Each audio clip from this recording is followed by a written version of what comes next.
남자하고 여자의 차이는 특히 여자는 공감을 호소합니다.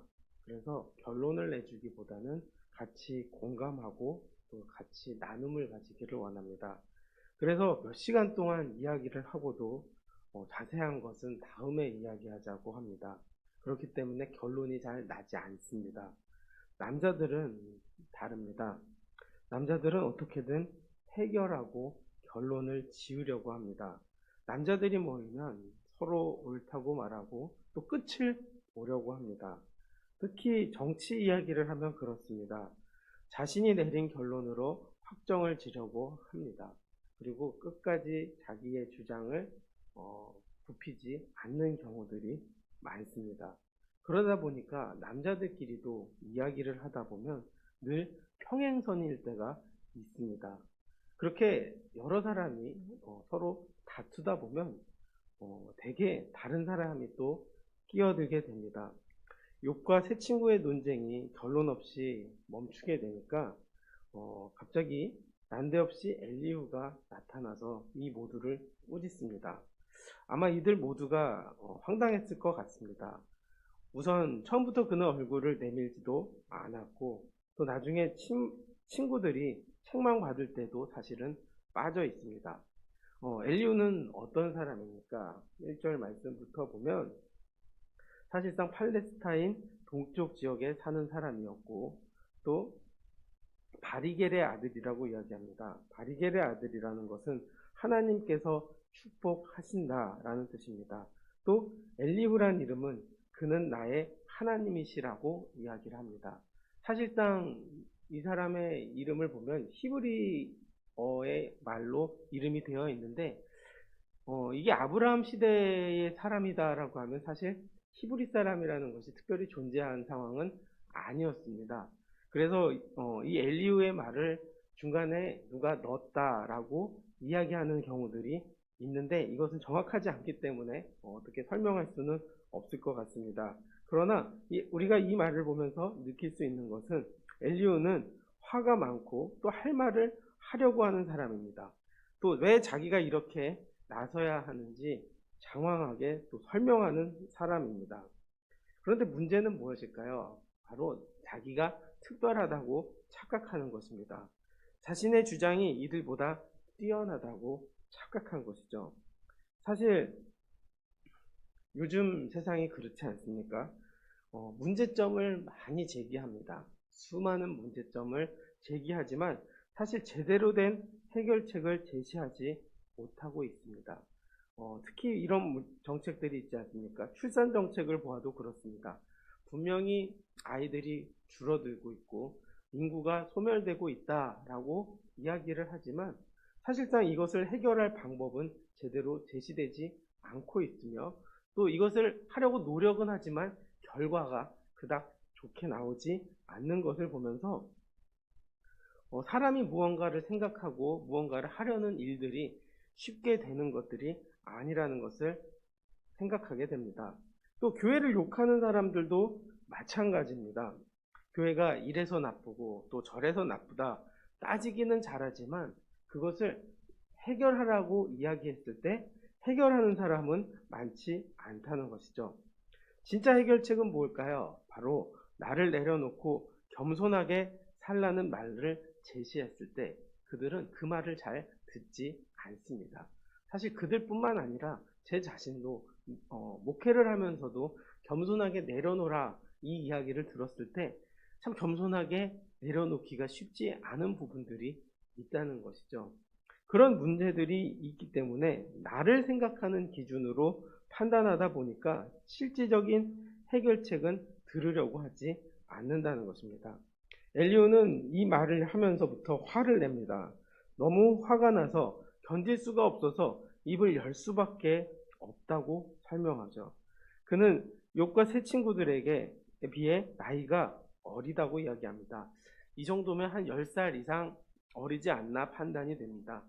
그러면서 욥의 교만과 욥을 제대로 뭐라고 하지 않는 이 세 친구들의 모습을 보면서 답답함을 느낍니다.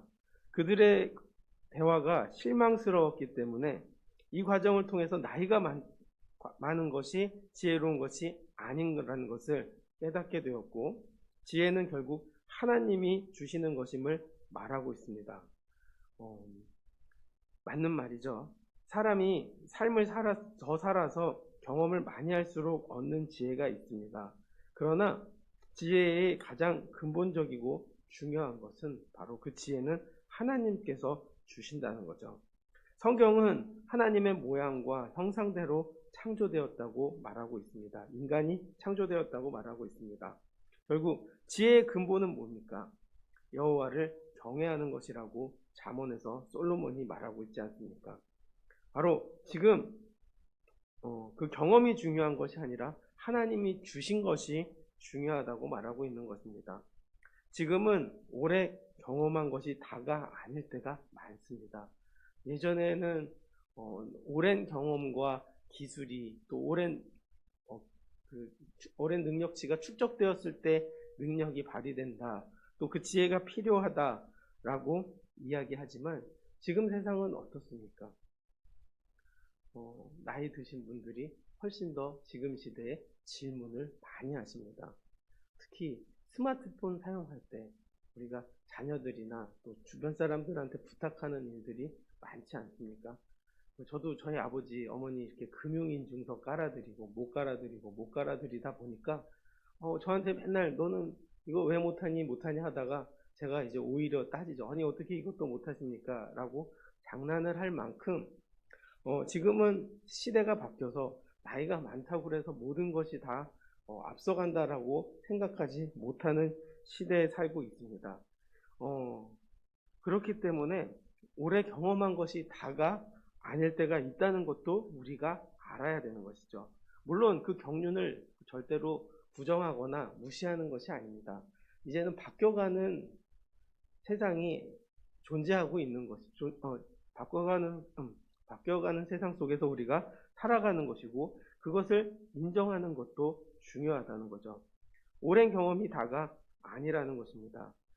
나이 많은 사람, 그 당시에 사실 나이 많은 사람들 앞에서 자기 주장을 하는 것은 쉬운 일이 아닙니다.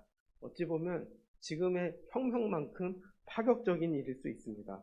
그러나 엘리후는 그 친구들의 자세가 못마땅했고 또 자기 논리로 욥을 충분히 설득시킬 수 있다고 생각했기 때문에 드디어 침묵을 마치고 자기의 생각을 말하고 있는 것이죠.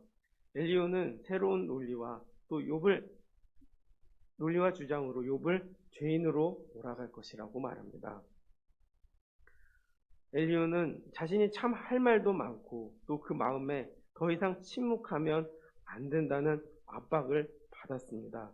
그리고 자신의 심정을 담고 있는 내용물과 차오르는 가스로 인해 터지기 일보 직전에까지 팽창한 포도주통에 비교하며 말을 하기 싫고 침묵만 했다가는 폭발할 것 같다고까지 말하고 있습니다. 그런데 잘 생각해 보십시오. 우리가 폭발하기 직전까지 말을 안 했을 때 평화로운 일들이 얼마나 많습니까? 우리는 그런 생각을 합니다. 내가 할 말을 하면 바뀔 것이다. 내가 할 말을 해야 해결될 것이다. 내가 할 말을 해야 더 나은 모습으로 바뀔 것이다. 이렇게 생각하지만 실제로 그 할 말을 해서 생기는 문제들이 얼마나 많습니까? 사실 부부싸움에도 이런 것들이 많다고 합니다. 할 말을 내가 안 하려고 했는데 했다가 내가 이 말은 안 하려고 했는데 참았다가 말을 해버렸을 때 서로 간의 상처가 서로 더 커지는 것을 우리가 보지 않습니까? 이것이 심해지면 이혼까지도 간다고 하더라고요. 그만큼 해야 할 말이 있지만 사실 해야 할 말을 참는 것도 지혜라고 생각이 든다는 거죠. 자기의 마음을 말해야만 시원함을 느꼈다. 우리는 이렇게 느끼지만 사실 대부분의 사람들은 그 말을 들었을 때 그 말을 좋아하는 사람이 없다는 것도 우리는 알아야 하는 것이죠. 내가 정죄하고 내가 잘했다 착각하고 내가 할 말하면 나아질 것이다 라고 생각하는 그 순간에 참는 것이 지혜임을 하나님은 오늘 말씀을 통해서 이야기해 주시고 있는 것 같습니다. 욥은 눈치를 보며 그들이 좋아하는 말을 하지 않겠다고 다짐합니다. 또 자기가 생각하고 느끼는 것을 그대로 전하겠다고 말합니다. 자기가 누구에게든 아첨하는 말이 있다면 하나님이 나를 데려가도 괜찮다라고 이야기할 만큼 자신이 똑똑하다고, 자신이 올바르다고 생각하고 말을 합니다. 사실상 솔직하고 정확하게 표현하겠다라는 말이기도 하죠. 이렇게 사실 짧게 이야기해도 되는데 길게 이렇게 서론을 이야기합니다. 그런데 이 엘리후의 말을 통해서 우리가 알아야 되는 것은 결국 내가 옳다는 것이 아니라는 것도 알아야 하는 것이죠. 엘리후는 작정하고 이야기하고 자신이 올바른 말을 하겠다라고 이야기합니다. 그리고 그 모든 것을 솔직하게 표현해서 가감없이 이야기하겠다고 합니다. 그러면 그 말이 무조건 다 옳다고 생각하고 이야기하는 것이죠. 사실 뭐든지 옳다, 그르다, 내가 판단하는 것이 우선이 되어서는 안 됩니다. 사실 정답은 없을 때도 있습니다. 우리 인생에서 해결되지 않는 문제들, 또 이해할 수 없는 문제들, 또 정답을 제시할 수 없는 문제들이 얼마나 많습니까? 또 성경에서조차 우리가 찾을 때 그 말씀이 무조건 그 말씀이 정답을 못 찾을 경우들도 있다는 것입니다. 그러나 그 어려움 속에서도 또 그것이 모른다 할지라도 그 모르는 것을 인정하는 것도 지혜라는 것을 우리가 알았으면 좋겠습니다. 모든 것이 답이 되는 것이 아니고 모든 것이 이해될 수 없는 상황인데 이들은 모두 어떻게든 해결하려고 답을 내려고 하는 것이 문제라는 것이죠. 그렇기 때문에 모든 것이 해결책이 있다라고 생각하지만 사실 모든 것에 답이 있지 않다는 것을 우리가 깨닫게 되기를 원합니다. 그리고 이 답을 찾기보다 내 자신이 옳지 않다는 것을 인정하는 것도 중요합니다. 우리는 내가 옳다고 생각해서 이야기합니다. 또 내가 어떤 심판자가 돼서 판단할 때가 너무너무 많습니다. 내가 중립이다라고 생각을 하지만 그 사람도 사실은 중립이 아닌 것이죠. 또 A냐 B냐 이것이 아니라 내 자신, 내 편이 될 때가 더 많다는 것도 우리는 알아야 합니다. 그렇기 때문에 지혜를 구해야 되는 것이고 또 그 중에 지혜는 바로 침묵할 줄 아는 것이 바로 지혜가 될 수 있다는 것도 알아야 하는 거죠. 그렇기 때문에 우리는 그 누구도 옳지 않는 세상에 살고 있다는 것을 알고 살아가게 되길 원합니다.